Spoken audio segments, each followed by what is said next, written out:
All right. How are we doing? I don't want to blow anyone's ears out. We good? Yes. Green, green, green. Let me know. Thumbs up in the chat. We good? We not? We'll talk about, I want to make sure it'll fix itself if I blow your ears out. So don't get too angry. Yep. I knew it. Hold on. Let me work on it. All right. It should be better. Yeah. It'll get better. How we doing, everybody? Let me know if, is it going to get better? Yeah, we're good. See, I knew it was going to happen. It's just the name of the game. So this was the 2025 Cookout 400. And you know what? It wasn't yesterday. Wasn't yesterday. By the way, I appreciate all the super chats coming in. We'll read them in a bit. Remember, at the end of the super chat segment, we'll do a look through and see how many Martinsville hot dogs I could have bought to the decimal point. So we'll have fun with that. But welcome on in to another post-race segment. And by the way, at NASCAR.com, they got to fix their stuff because I literally had to go on Twitter to find the results outside the top 20 because Fox ain't going to show it.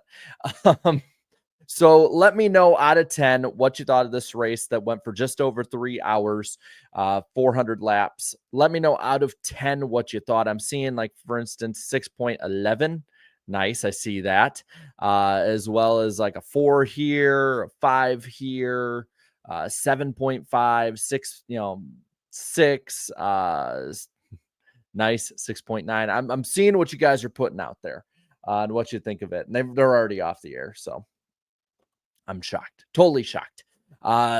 Personally, I thought this was a huge step back when it came to the racing product of it and how the cars were, how people were able to make it up through the pack. You could make it up with fresh tires, which is an improvement. That's way better than we saw early on in the next gen.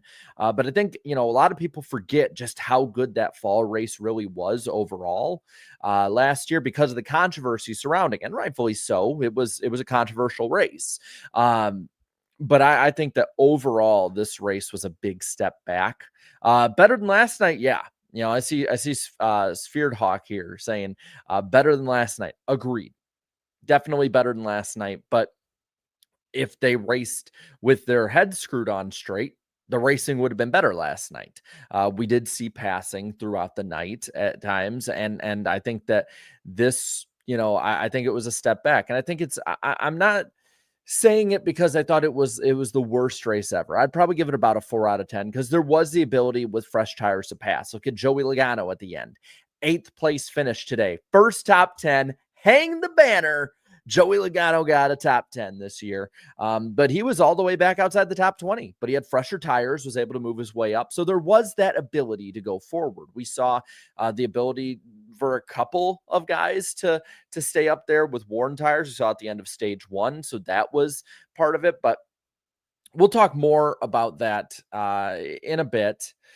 Let's go into the finishing order of this race. Denny Hamlin gets the win, leads 274 laps, and he gets the fastest lap of the race as well. And NASCAR, good on them. It takes them a while to re-up it, but shows Denny Hamlin also gets the most points today. Christopher Bell finishes second position on it. He finishes 4.617 seconds back. And had a solid day. Was not one of the better ones out there. It was Denny's day too. I saw a lot of people complaining like nobody can go up there and pass Denny, and it's like, well, it's hard to pass the fastest car. And Denny Hamlin showed that for the majority of the day. I thought Chase had the better car in like maybe the first stage, but Denny and that team, I think, had a much better car than pretty much anybody out there, and he was just toying with them, saving their stuff, things like that. Typical Martinsville kind of deals.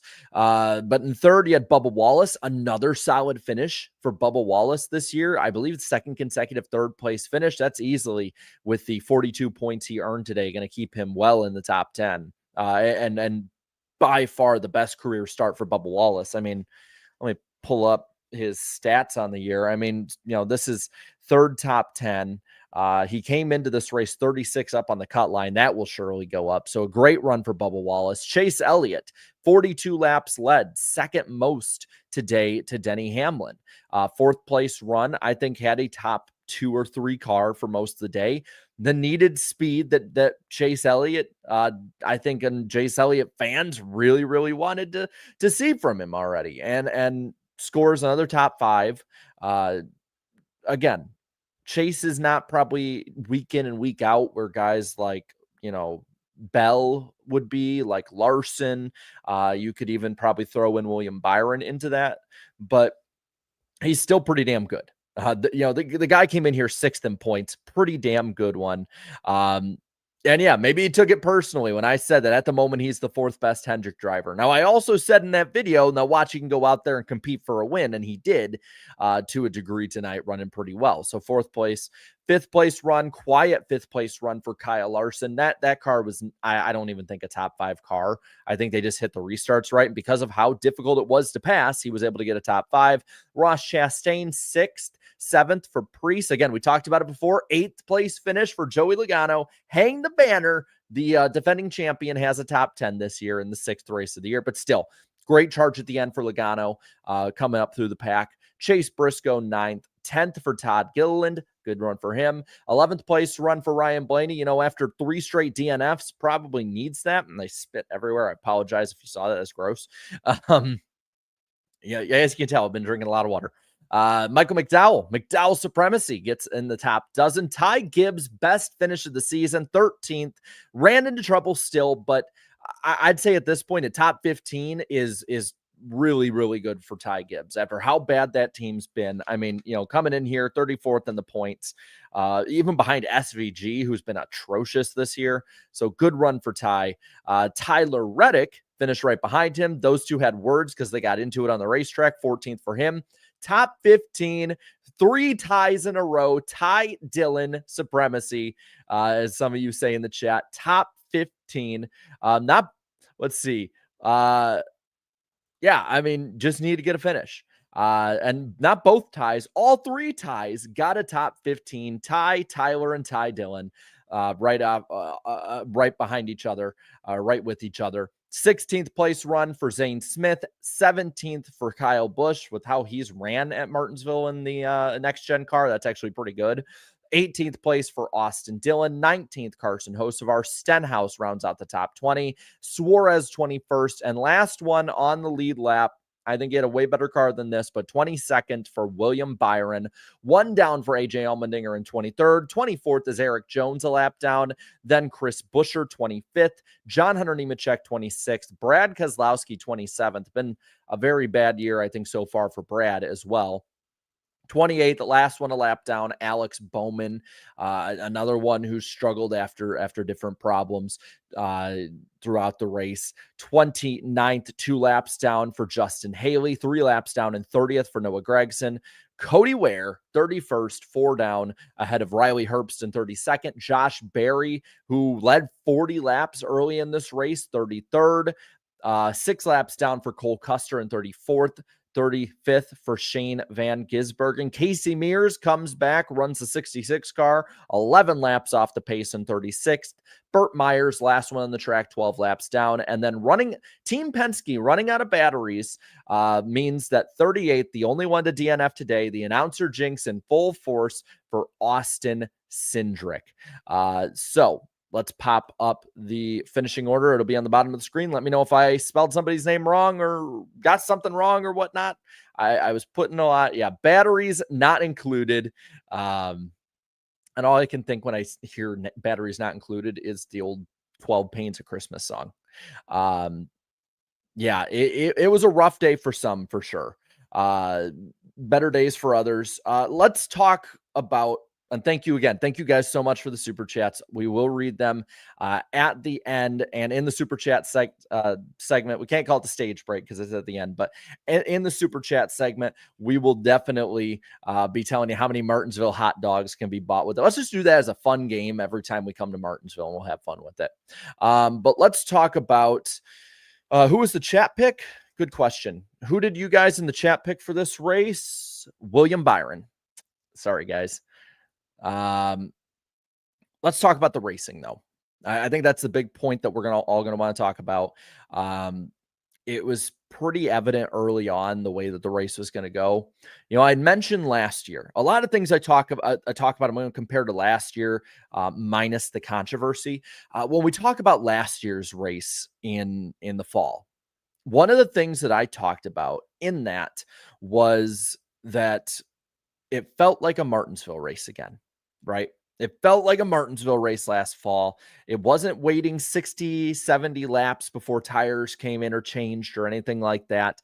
Guys were able to start passing. And I've been saying all weekend, I thought it would be the best race of the weekend. I thought it would. I personally say I'm not going to say it was. All right. I think that it was not the best. I think it was better in Xfinity. But I don't think it was better than the truck race overall, which had a little bit more competitiveness through the field. Was it the worst next gen race here? No, not at all. I was there in 2022 in the spring. It was boring as hell that night. This was nowhere near that bad. So for people saying like, this is as far as it goes, like, no, this is still leagues ahead of where we were. That's not to say that we wave the flag and say that's great and hurrah, and we all go home and are happy with it. But at the same time, I do think that this was a huge step back from what we saw last fall. Now, maybe last fall things came together. Kevin Harvick talked about how sensitive this track is to sunlight, cloud cover, stuff like that. And to a degree, I think that was the case, though we did see sun peak out towards the end of the race and there was really no change. I'm kind of with you on this one. We need more power. I think we need more power. Goodyear has done so much and we saw the tire wear happening, but when everybody's wearing the tires at the same way, I don't think that it's Goodyear's problem at this point. I think it's the car. And again, you saw that when they had tire discrepancy, we were able to actually get passing. We saw people going back and forth through the field at that point. Granted, it was a restart and there was still passing, but towards the end of the race, pretty much everybody was even. And at that point, we're looking at a normal next gen race here. And it really did seem like that the only times that we saw any major changes to the field in the long run, it was like 60, 70 laps in, which has been the next gen. And thank you, Kelly, for that. Damn, I appreciate it. We will read those and the decimal points and the cents. I love the 4811 on that because it's going to make the hot dog segment really fun. But thank you so much. I appreciate it. I really do. But there's I think that it's so many things with the car that need to change at this point. Kyle here brings up it's the brakes. Brake windows are so much smaller. They all can drive it in so much deeper than before, and less horsepower affects this too. Of course, we need more power and less brake efficiency. Agreed. And that was something that was really big with the COT Gen 4 for sure.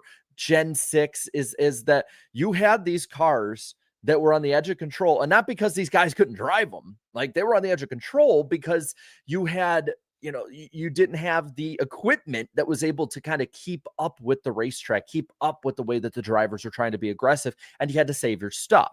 The only thing that really failed for anyone today, and I took note of it, was we had 4 cool suit failures reported, which it sucks. I feel bad for Cindric and Jones and Gibbs and Casey Mears coming back. It's got to be hard for someone who's basically at this point returning as a geriatric driver to drive without that. But the car is, a lot of the guys who said this, Dale Jr. said it, Denny Hamlin said it, Chase Elliott said the car is too good.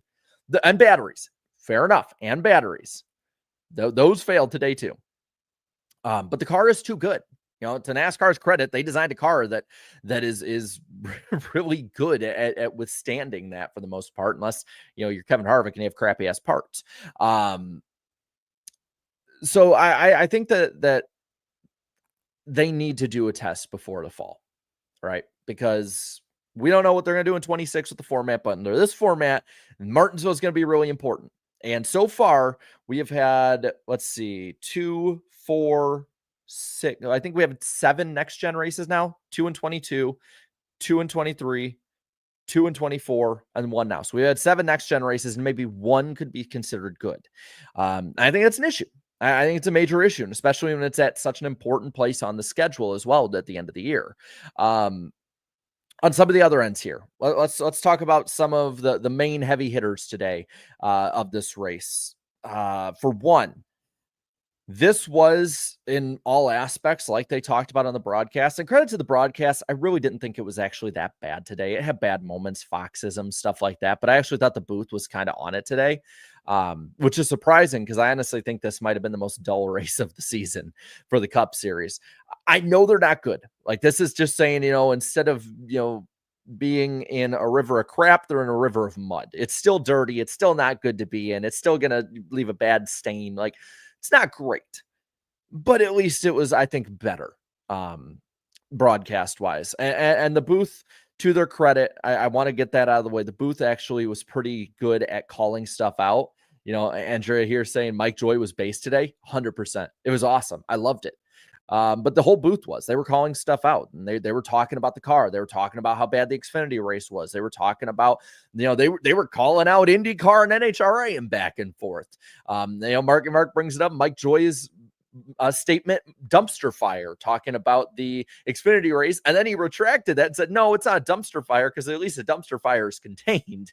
So it was better. Wasn't good.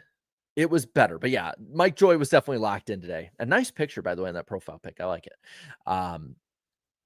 So I'll at least talk about that too. Because I know everyone's going to want to talk about the broadcast at some point. This become a recurring theme. I did think that at some point later in the last stage, I actually was like, are we regressing to yesterday? Because there were a few times where we had short runs, someone spun, short runs, somebody spun.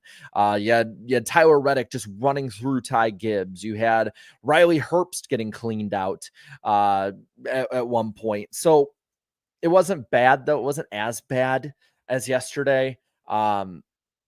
I think you could tell with a lot of them, it was a lot of incidental things or a lot of things that were probably out of maybe not out of somebody's control, but were definitely,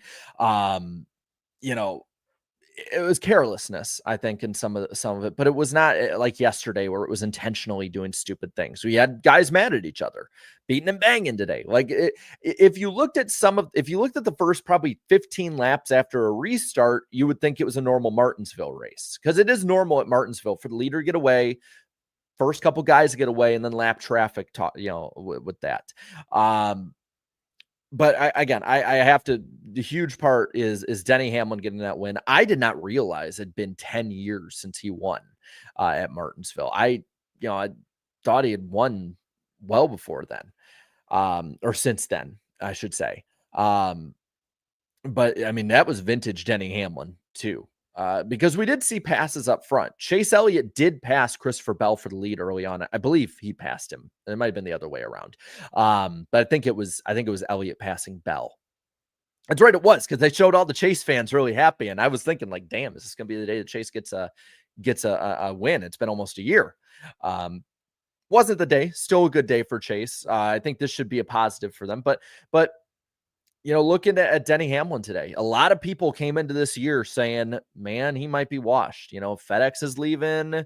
He can only be good at this age for so long, things like that. And, a lot of people, friends of mine, picked him not to make the playoffs. And I think that was more bold than some of my picks not to make the playoffs this year. And you're kind of seeing, just, I can understand it going in, because a lot of us, including myself, said the same thing about Brad Keselowski, and Brad Keselowski came in here 30th in the point standings, no top 10s, and he left here today with a 27th place finish. A lap down was never a factor. I don't think with good tires he would have been a factor today. I mean, I believe in feel like you're talking about Kyle Busch. Like, if anyone's washed, you could argue it's Brad.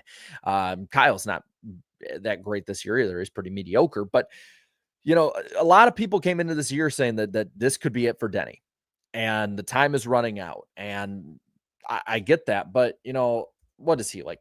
He's in his 40s, right? 44. He'll be 45 at the end of this year. I do think that people were right on that part. I think Denny Hamlin is having time run out. I don't think he's going to be this competitive in 5 years. I think he might still be racing in 5 years, maybe for himself, maybe still with JGR, depending on it. He's got a good sponsorship. But Denny, time is running out, but he's not falling off. This isn't Martin Truex Jr., 2-3 years ago, whatever, where we can kind of see the fall off happening, but it's just staving it off. Like, he's still looking pretty good out there. He's had a pretty good start to this season too. So, credit to him for proving people wrong. I believe it still is going to be some time before we see just how good he is this season. But good on there. JGR, Toyota as a whole, 1-2-3 Toyota finish. Christopher Bell, a lot of people are kind of questioning, is he going to be hit or miss? He had the 3 wins. He also had 3 finishes outside the top 10 on top of that. Second place finish today, runner up for Christopher Bell. Nothing to sneeze at either, because I think he was one of the 3 best guys out there. Bubba Wallace, again, another solid run, like I talked about before, for the 23, and then Hendrick right behind him. Toyota, and give him credit. Bubba Wallace came in here, I believe 8th in the point standings. Might have been 7th in the point standings. He was up. He was in the top 7 or 8 in points. He was up there. The 11's up there. The 20's up there. The 9, the 5. Ross Chastain has shown speed. I believe he came in here 14th. Still, he's shown speed, just not the finishes with it. He was pretty good today. Joey Logano has had speed, just didn't have things really happen, and that went his way for the finishes. Yes, 11 against the world. Denny has a motto every year, whether it's I beat your favorite driver, 11 against the world, whatever it might be. One year, this year for a bit, we thought it was I'm suing NASCAR. That was the end of last year's. But Joey Logano, I've been on him all year. I still think that team is not very elite by any means. They led a lot of laps, a lot of those at super speedways, but still they've had really good stage presence, if you will. I jokingly called him a stage merchant, and to be fair, he won a stage early on today. That's a critical point he's going to probably need with where they're running. If anyone's against the world, it's Joey Logano at this point. But Joey, gets spun, goes back to, I think, about 21st, 22nd on the restart, and through the last run with the fresher tires, works his way up, gets an 8th place run. If anyone can prove that you can pass in the right conditions, it was Joey Logano today. So there was a lot, I think, to take from this race. Preece, another solid run that he needed today. Ty Gibbs just stopped the bleeding, man. And that's what he did. He stopped the bleeding. And I'm talking more about finishes and stuff like that with people and that, because I'm going to kind of agree with David here. I thought it was a boring race too. I thought it was a relatively boring race. And I've been pretty positive this year. Outside of last night, I've not ranted or said something as, the worst thing I've seen. I see some saying that Homestead that's a matter of opinion. I thought that was more towards in the middle, just a standard NASCAR race. But I'm not gonna BS you on what I think. You might disagree with me, but I personally didn't think it was that great of a race. Now part of it too is probably because I have made it abundantly clear in these streams, in my channel's history, everything, that this is my favorite racetrack. So I hold a higher standard for Martinsville. Like, I love Michigan. And if Chicagoland came back, love Chicagoland. I love the Bristol, for instance. And those ones I hold the high regard. Martinsville's up here for me. Whether it just be the history, whether it be the racing in the past, that's usually amazing. This car needs work.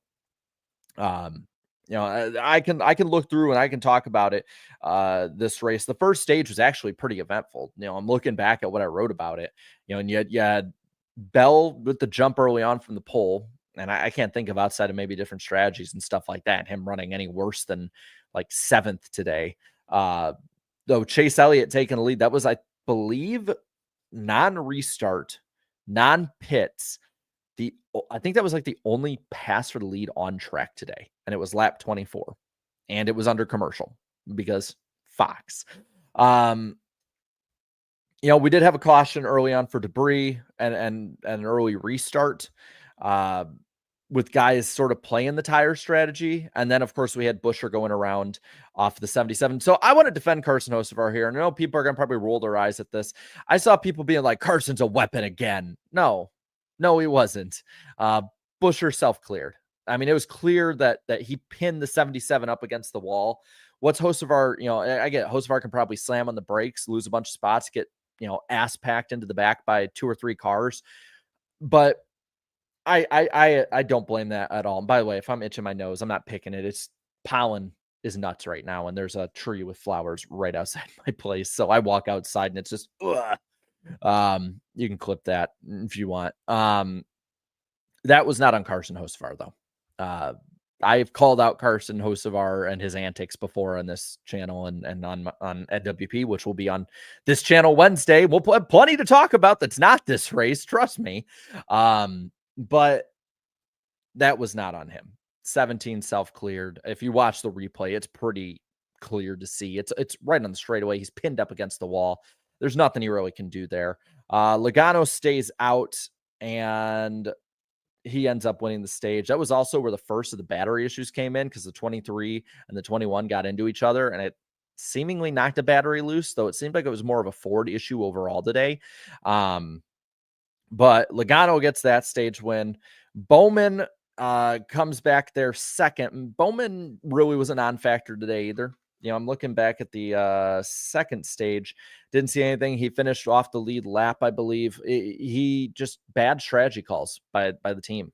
I've been a Blake Harris defender and very much in his corner, because I think he's really good, but that was bad.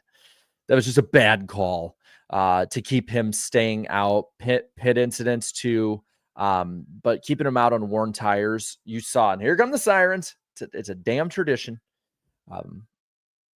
Those just are calls that you can't make with how much those matter. Loose wheel did hurt. I'm not going to say it didn't, but he was not in a good position even before then. Jesus, they're louder today. They're much louder today.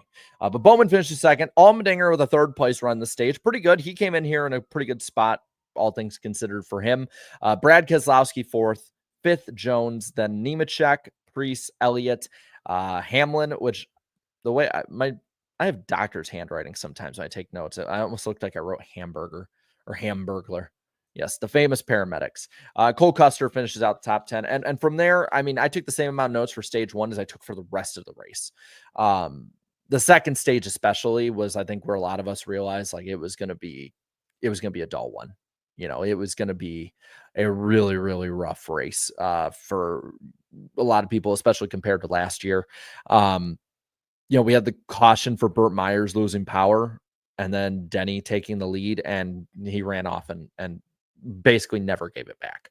Won the stage. Elliott second, then Bubba Wallace, Ty Gibbs, Briscoe, Blaney, Chastain, Bell, Larson, Reddick. And it was very much a simple paint by numbers kind of race too.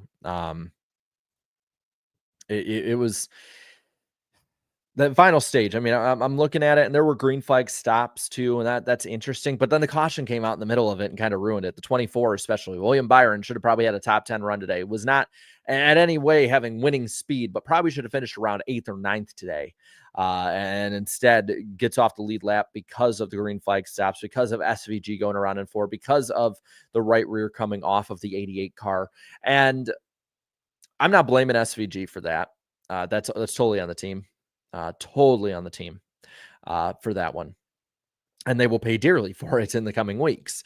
But that 88 team is just in a whole different league from the 1 and the 99 even, let alone the rest of the field. We knew coming in that SVG wasn't going to be very good at the ovals. He was going to be a road course merchant. We all knew that coming in. But he was already way back there. I think he was like 33rd, 34th when that happened. And it really didn't change much. He lost a few positions. I get, where's that? It's a learning year. It is a learning year for him. But he's really bad at these. Outside of road courses, he was not ready for Cup. He was wholly unprepared for the Cup Series at the ovals. I can look through because he finished, where did he finish today? 35th. Yeah, 35th today.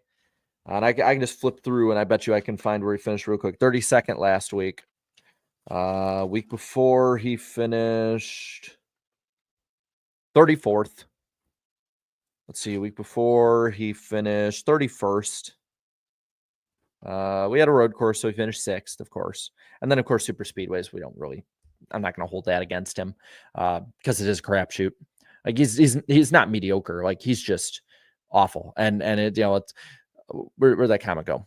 SVG was mediocre at the ovals in Xfinity, and everyone says the jump to Cup is huge. Yeah. I mean, he was not, like a lot of people pointed out, like, hey, he got some top 15, some top 10s. Well, a lot of that would be attrition in a lot of those races, or fuel mileage, or tire strategy, or just things going just plainly right for him. And you don't get that in the Cup Series. You don't get to run 15th to 20th all day and then everything go right for you on a regular basis. Unless you're Joey Logano in an even year. At that point, then it's like, put all the money on Logano, can't bet against the house on that one. It's a joke. I'm not ripping on Joey. It's just the SVG was not ready. Shane Van Gisbergen was not ready for this at the ovals. And I don't think he will be much better than a 20th place driver at the ovals all year. I want to see improvement. Whether it be short tracks, whether it be a lot of those. I mean, people are comparing, him to Danica. And to be fair, Danica in larger fields was finishing better. Now, granted, there were a lot of starting parks, so it was basically the same size field of competitive cars. But I mean, it is Danica Patrick level. At least Van Gisbergen has the upside, though, of being good at the road courses and of being a competent race car driver. He's just inexperienced. That's his issue. I think he can learn. I think he can be a mediocre Cup driver at every place but the road courses, and then maybe pop up once every now and then. But it's not good. Not good, very bad. But of course that happened, and I don't blame that on him at all. That's on the crew. That's on the team. Another tire coming off. This is just a weekly occurrence at this point. And I'm not saying he's worse, or like worse than Danica, but yeah, he's going to probably be my suck pick more often than not on NWP every Wednesday. Oh man. But we got back going 114 to go. And it was again, kind of like, did you ever see the movie Groundhog Day? It was like that, where it's the 11 restarts up front with the 20 or the 23, gets the lead. Caution comes out. Gibbs going around off the 45. Then another restart with under 100 to go. Gets ahead of the 23. Same thing as last time. Gragson goes around off the 17. 17 goes up on him. They had a little bit of a, door bump. It's crazy seeing these next gen cars. They just somehow manage to always fly up off of the other cars, whether it's Ty Gibbs a couple times, or the 17 this week. It's entertaining as hell to see, but it's just kind of like, damn, I'm amazed it happened so many times. You get it back going again. Same result. Logano goes around off of Briscoe. Briscoe looked like clipped the curb, but still bad mistake. Still a good run for him overall today. I believe he finished 9th. Yes, 9th. See, I don't memorize where everybody finishes, and I don't look at my own ticker. So if I'm remembering, like, yay me, hang the banner. Again, we need to make hang the banner shirts. We really do. I need to have someone good to design it. We'll just make hang the banner shirts, and then you guys can just take pictures at racetracks with them, and we'll have fun. We'll be having fun. It'll be really fun. Final restart comes with 75 to go. The 11 and the 20 restart beside each other. I'll give it to Bell. He was the only one that could manage to stay with the 11 on the outside. Good on him. But no one was going to be able to stay with the 11 today. Yeah, no one was going to be able to. He was able to be in the same zip code as him for a bit in the short run, but it was clear Denny was saving his stuff. He had the best one out there. It was a race for second. And to be fair to Bell, he beat some pretty good guys for that. Denny stretches out his lead over the last 30 laps and, pretty easily wins it. I believe what was the margin of victory? I said 4.617 seconds. Pretty standard paint by numbers race for him. a classic Denny Hamlin race in a lot of ways. But you know, it wasn't the most entertaining. So bring back the iceberg shop. Sure. I mean, do people buy it? I'm willing to give it a shot. But yeah, overall, I'm gonna stick with it. I'll give it about a 4 out of 10. 4 out of 10 day. What wasn't anything I'm not, in the Jeremy John sort of way, I will forget this race in T-3 days. Like, I'll remember it for Wednesday, and then I'm probably never going to think about this race again. The content of it, I'll look back at the finishing order and the running positions for my picks, and that's about it. Like, I'm not gonna remember it. All right, yeah, I'll tell you what. The next couple weeks, we'll get working, and we'll see if we can get a hang the banner shirt. We just got to make sure it looks good. I don't want just as like have plain text like some of my other shirts did. But I'll tell you what, I would rather take this race 100 times over the crap we saw last night. And I get it. The stuff we saw last night is going to fire up the views and money and blah, blah, blah. But I want the sport to look good. I want sport to do well. I'm not here to talk about clown shows. I'm here to talk about racing. Yeah. You follow Jeremy Johns? Awesome. Yeah. He's a good dude. Back in the day on one of my other accounts, I used to comment a lot on his channel, and he'd respond a lot and go back and forth. It seemed like a really cool dude. It's like one of the few YouTubers that's been around for like 15 years. It's like never changed. But yeah, let's talk about the super chats, and then we can get to the fun part that I've been promising all weekend long, that we'll count them all up, and I'll tell you how many Martinsville hot dogs we could buy. So let's get to it. A couple of them I won't be able to show on screen just because it was beforehand. So apologies to Hunter Nixon Fishing for the 5, who had said, I give this race a 5 out of 10. Definitely a step down from the fall race last year. Agreed. I do agree on that. I'd give it probably a 4 personally. Yeah, spam hot dogs in the chat once we get there. Or now. Just spam it. Just have fun with it, y'all. Marky Mark for the 2, and Watkins Glen is now my favorite track. See, that's that. I saw a lot of people in the chat who are like, it's hard to watch Martinsville races anymore. And again, when all but one of them is bad or mediocre at best, it's the same feeling. Like, don't believe what a lot of people are going to try and tell you this week, where it's like, one, if you liked it, enjoy it. Like, don't let me change it for you. But if a lot of people are on their radio shows telling you how stupid you are because you didn't like this race, like, don't let that deter you. Like, NASCAR knows it's not the greatest, just keep saying it. They got to fix it. They have to. There's no choice. But so many people I saw were like, Martinsville should go down to one race, and we'll give this one to Portland, or we'll give this one to Canada or whatever. Like, no, this Martinsville is not a track that was ruined.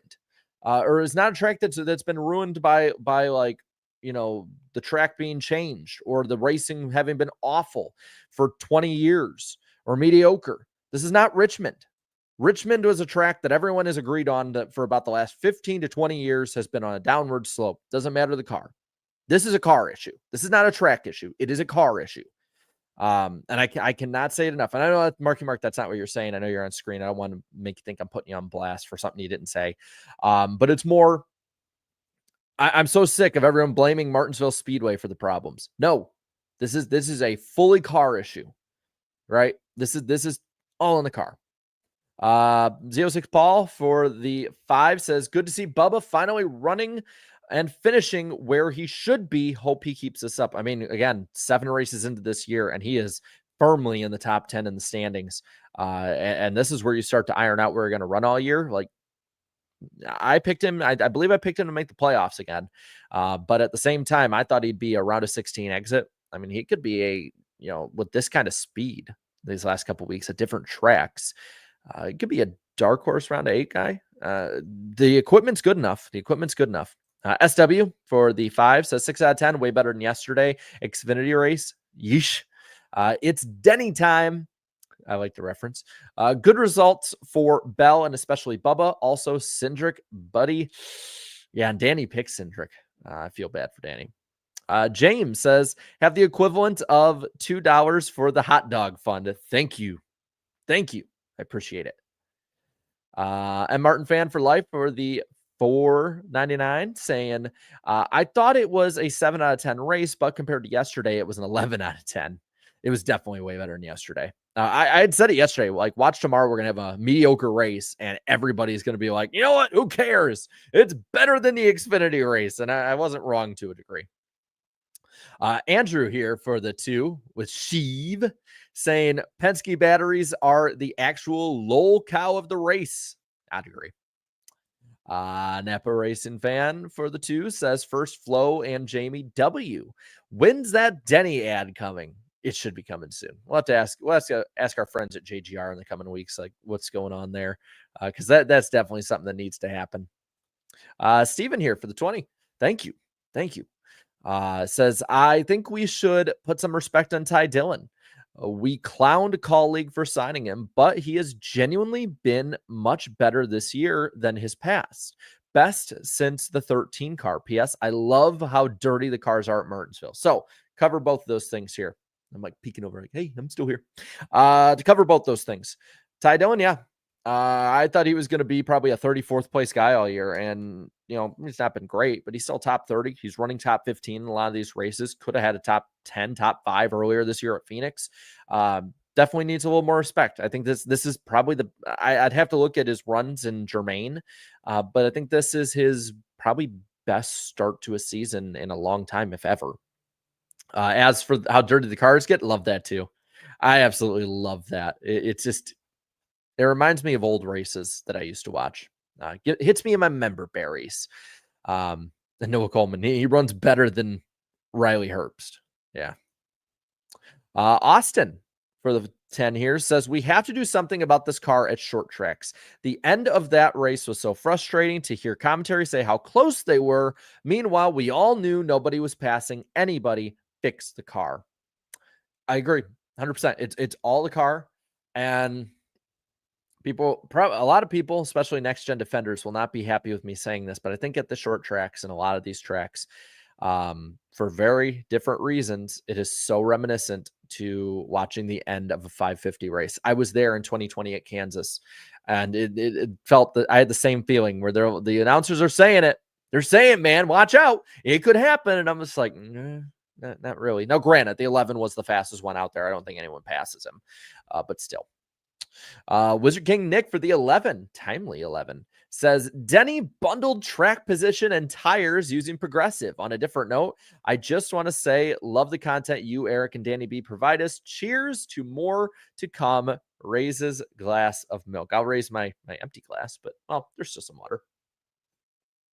There's a drop left. Thank you. We appreciate it. We'll be live Wednesday on this channel as well. Kelly with the 4811. Alex Bowman fan with the 11 cents added in for Denny, the 4811. I can be a Denny fan for one day. Happy for him. I'm also a Progressive employee and Ohio State fan, and he was one of the guys I bet on too. 11 against the world. Yeah, you got to have Denny as one of your guys now. Everything is lining up Denny for you. And it must be really weird to say that. From the sounds of it, you weren't a huge Denny fan. I gotta say this. I've jumped on the Denny bandwagon for a while now, just because I like the guy's personality. I like his outspokenness. Stick with it. Denny is actually a lot more fun to root for at times than it'd seem, especially if you just want to be that rebel. If you really do want to be against the world, Denny is one of the guys to do it with. But I really appreciate that. We will add that to the hot dog fund for sure. But thank you. Really generous. I appreciate that a ton.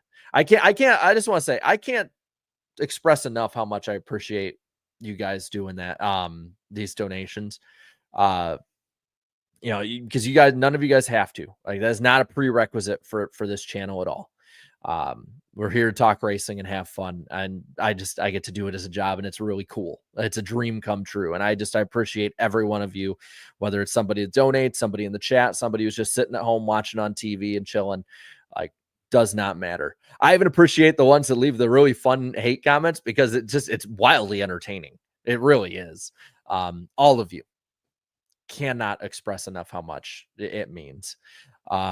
Fred Dog 81, I'll move on to you here for the 5, saying Chris Myers is history's greatest monster. He should be fired, jailed, and forced to watch a marathon of FS1 truck races for that hot dog bite. Agreed. Holy Jesus, what was that? I'm with Clint on that one. That was big yikes. Austin for the 10 here says, we were talking about the Gen 6 car 3 years after the COT was introduced. We were talking about the Gen 7 4 years into the Gen 6. We're 4 years in. When can we expect Gen 8 cars? It's not working so far. Well, I'll bring up this point. I talked to some friends about this one, about the next gen, and I'd said, like, as much as, you know, I am a big Gen 4 truther. Love the Gen 4 car. I think it is the best generation of car. I'm going to take your soup chat off for a moment. I think it's the best generation of car, but I'm getting so annoyed with everyone posting the Gen 4 clips. Like, every race was like that. I was alive for it.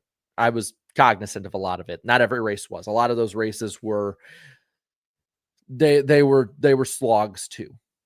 And my point of bringing this up is not to say, like, well, the next gen's good. You just don't see it. You just need to be a believer. No. My point of it is that we're comparing the next gen, which is 4 years in. And don't get me wrong, I think 4 years in, I think it's behind where the Gen 6 and the COT were. If you look 4 years in to the COT era, if you count 07, 08, 09, 2010, it's pretty good. If you want to count the full years, 2011, one of the best seasons in NASCAR history. If you look at the Gen 6 era, 13, 14, 15, 16. Now, I don't know about you guys. I know a lot of people are bogged down by, you know, the Dale Jr. injury that year and everything like that. But I honestly thought 16, pretty decent, especially the start of the year was really awesome. I thought pretty decent year. I'd probably have to rewatch it. It's been almost a decade. This far in, again, really tough to say 7 races in if the season will be good or not, but I would say it's behind. But at the same time, comparing it to a lot of these other ones, especially like the Gen 4 era, you know, we're comparing a car and these clips that have been around for 10, 15 years to one that's 4 years in. To me, honestly, I think continuously improving on the current car should be better than making something new from the ground up all over again. Now, NASCAR made something new from the ground up all over again, and we're still in the middle of this learning process, and it's not the greatest at some of the best tracks. Honestly, I think that just lots of testing, wholesale changes, shit like that. That's what I think needs to be done. I don't think we need to have a Gen 8. I think that's just a marketing ploy a lot of the times too. Like, we'll make a new car and marketing will be better. This car is meant to be a longer lasting car, to be able to be edited more by different OEMs coming in. I think that it should be used like that. It's great at intermediates. I think that Darlington's going to be a really fun race. Kansas coming up in a few weeks, months will be pretty good. I think the super speedways are getting better. Not great, but better. But no, I mean, you can't say it's a success by any means yet. John is minty for the 10. Chase needed this run. Shows Bowman Gray wasn't isolated. I don't think that they're far away, at least at these short tracks. Just need to execute better when they are in contention going forward. I agree. I think it was Eric put out that he had like 3 finishes in the top 5 with this tire. So Chase is close. He's closer than people give him credit for. And you guys know, if I think Chase Elliott is getting overhyped or overrated or something like that, I'll call him out. I'm not some Chase Elliott super fan. But I think he's getting way too much hate and way too much spotlight because he's the most popular driver. Austin, for the 5 says, I laughed when they made fun of IndyCar and NHRA. You could tell Joy and Boyer are getting tired of their bosses at Fox prioritizing things other than us. I think to a degree, yeah, but it was pretty funny seeing him take the piss a little bit with it. I guarantee there's going to be a bunch of fans on social media getting all pissed off about it, but it was honestly it was fun. David Bell, nice to see you with the 15-month member chat. Wild and great race. P2, thumbs up, fire, and ring the bell. That's right. I guess I'll do that. Let's do it. Where's that? There we go. We rang the bell. Ring the bell. Maybe that'll be another shirt we can have. I don't know. Wait, we'll just have like a line of meme t-shirts at some point that comes out. Let's see. Zoni says, imagine Steve handing the Bill France Cup over to Dennis in November. I don't know if it'll happen, but man, the comedy of it. Dude, I would love it. I would love that. Would be even better than a 23-11 win. Just Denny getting it would be amazing. Reverend Rasheem Hall Stewart says, better career, Busch or Hamlin? I'm probably say probably Kyle Busch overall. But Denny is a lot closer than people give him credit. If Denny had the a championship or two, I really think that Denny would be somebody we're all really, really looking at as one of the best drivers in his era. But because he doesn't have a championship, he's become a meme to so many people. I'll defend Denny on that. I think that Denny's really close, but I'll go Kyle Busch. Kyle Busch is I think generation defining. If we're talking like just the Cup Series, top 3 series, it's easily Kyle.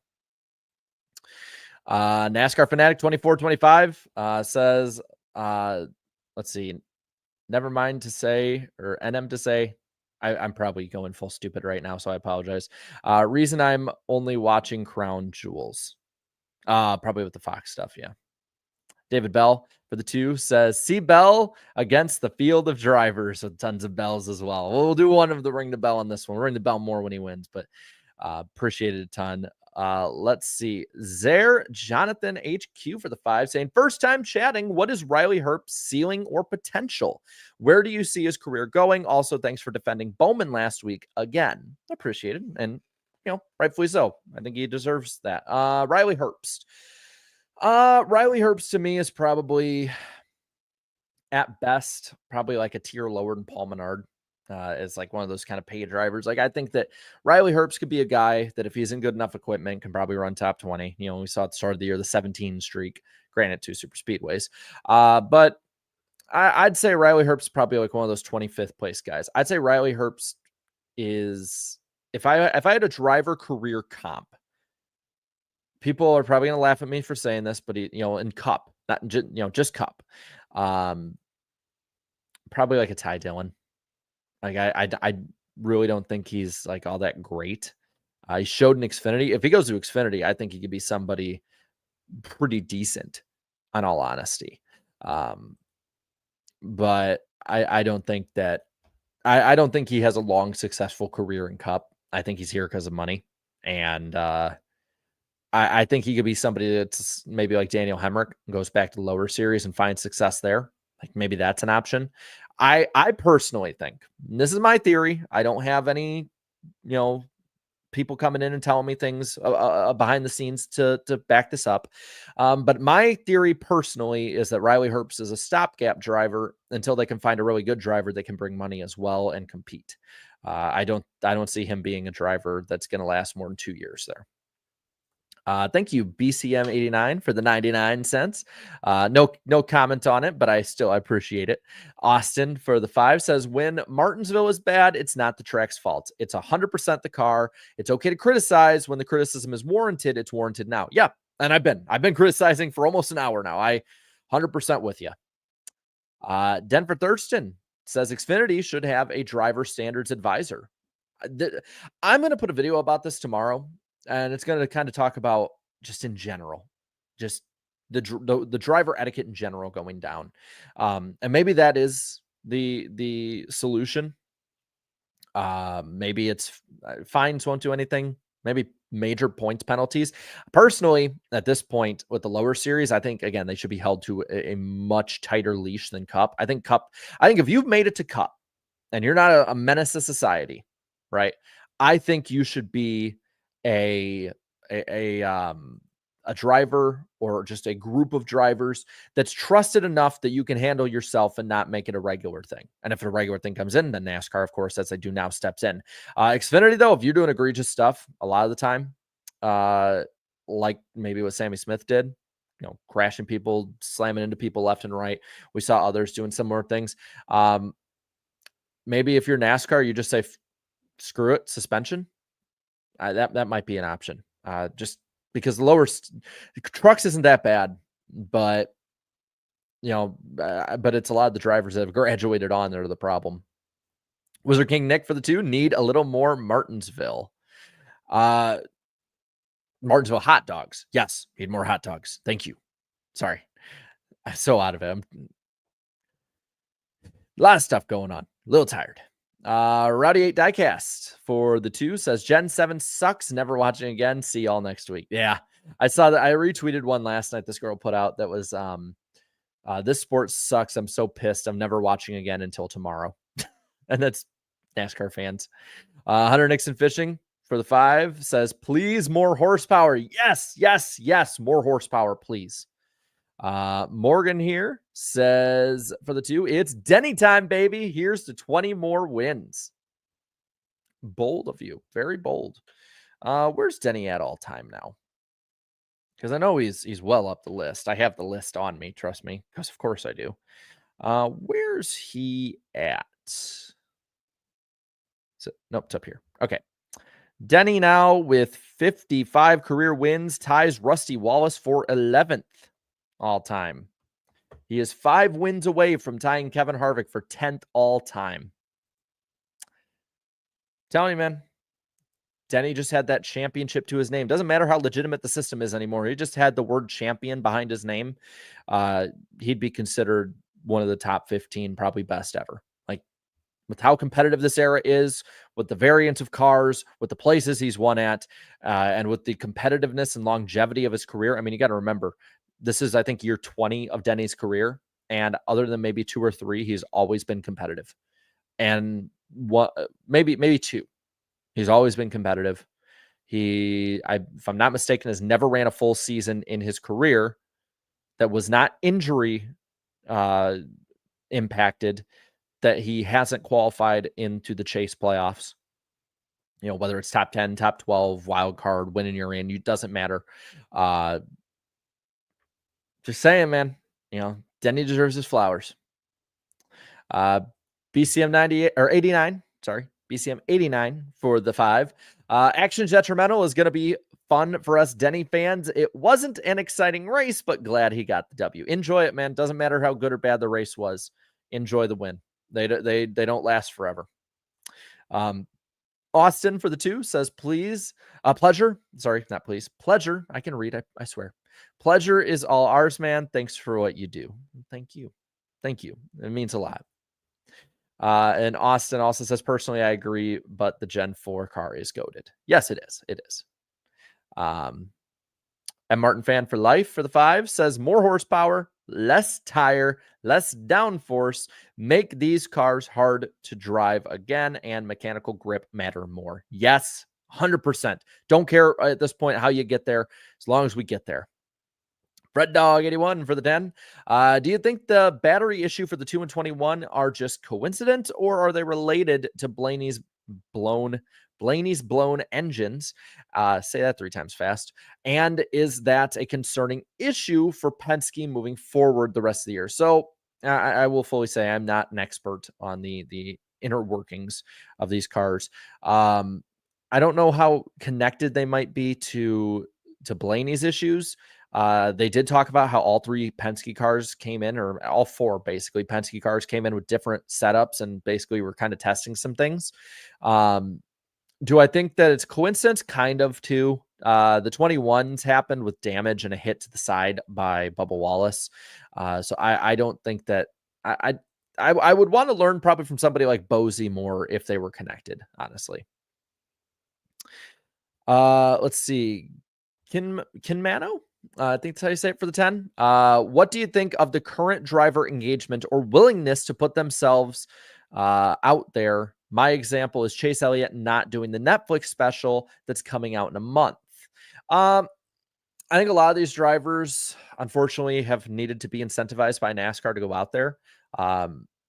And a lot of them too, and I hate saying this, a lot of them too, it's because of corporate, it's because of sponsors. You don't want to get, if you go out there and say something stupid, you don't want your sponsor to be on the hook for your stupidity. And it sucks.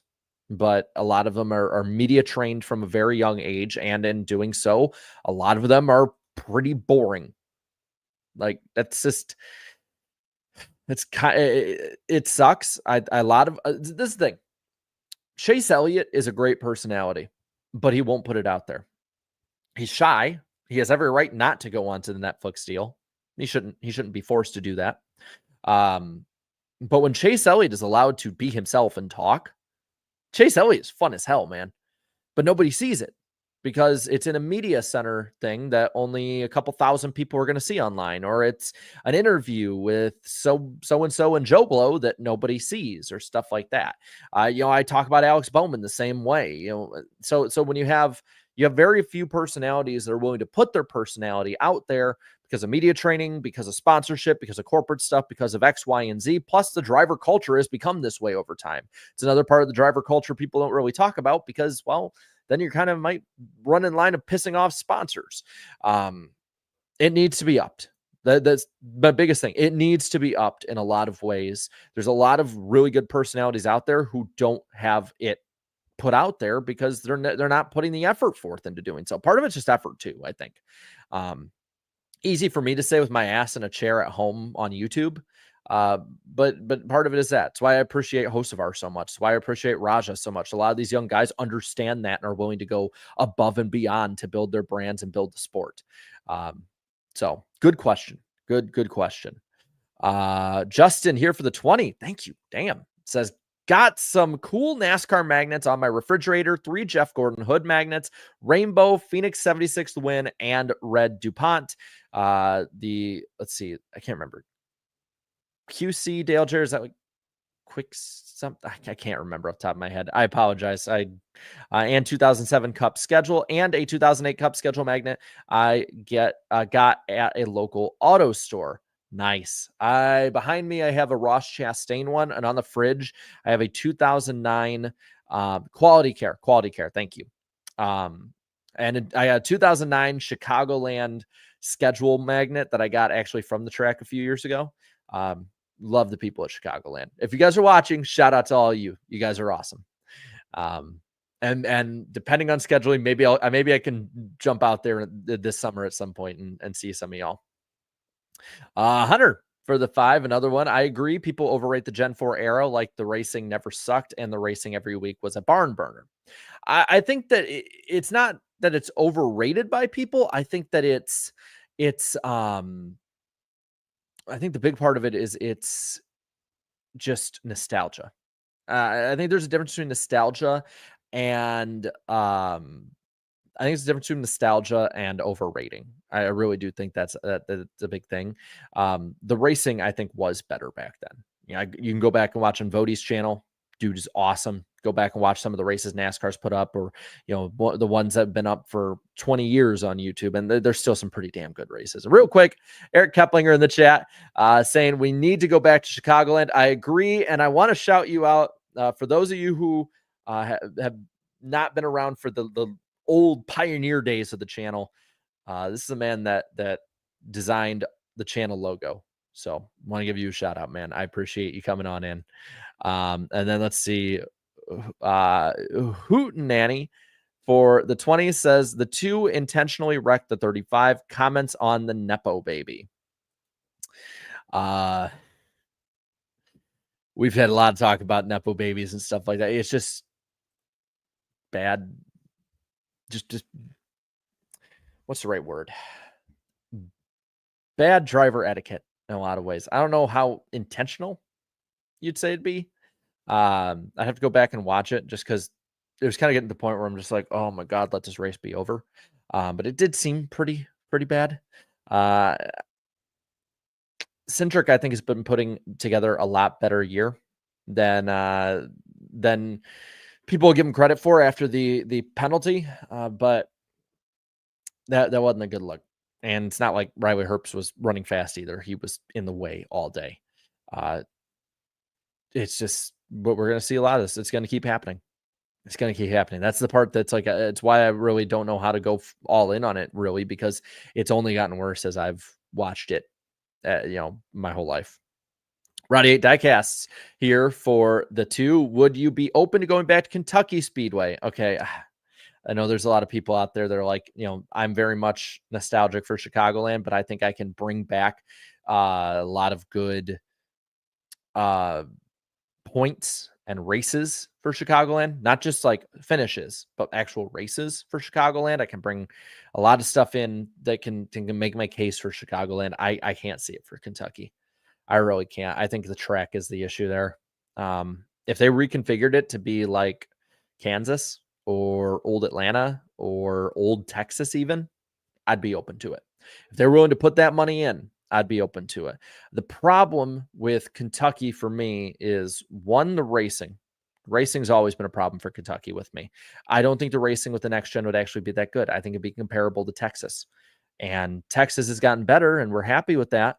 But let's be honest, would you add another Texas onto the schedule? Because that's the question. And to me, it's no. No, I would not add them back on. But the other part of it is the location. When Kentucky was put on the schedule, a big point of it is that it connected the markets of Nashville and Cincinnati. And yeah, I could still probably bring in Cincinnati, but there's been talk about a Cincinnati street race. Cincinnati is one of the cities that is putting in their bid to be a street race, and they sounds like they're one of the kind of finalists.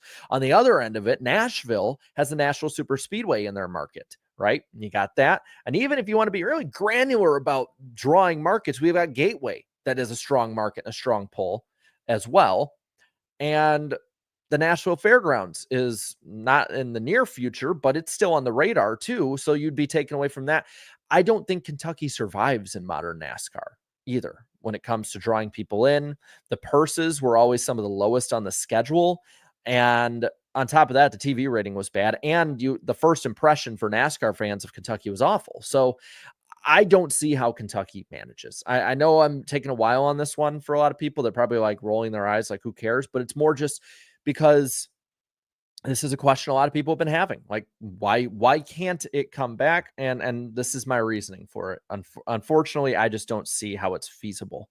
One last one here from Austin says, real quick point on the Gen 4 being overrated comment. You have a lot of people who weren't around for it who will talk bad about it and overinflate the current car because they want to sound informed. And it goes both ways. That is the case, but I think it does go both ways too. No, I mean, Nashville's nearby. I know Louisville's another one, but Nashville's nearby too. Like, I've driven past Kentucky Speedway, and it's not that far from here. It's not that far from here. It's closer to Cincinnati and Louisville. I get it, but it's not that far from here either. How about a return to Chicagoland Speedway? That one makes more sense because one of the racing, you built up the market now with Chicago Street Race, and NASCAR doesn't want to leave the Chicago market. And that's just the truth of it. But thank you guys. I realized we went long. Now the moment you guys have been all waiting for, the Martinsville hot dog part of it. So let's add it up. So in super chats, we've made $522.70 on the weekend. You divide it by 2, we would be able to get 261.35 hot dogs bought. And you know what? I'd probably just throw in my own little change on that. So we'd buy over 260 hot dogs with the super chat money this week. And I appreciate it a ton. Thank you guys so much for it. Yeah, 261.35 on the hot dog scale. Next time I go to Martinsville, I won't buy that many, but I'll buy a whole lot of hot dogs, and my heart will curse at me for it.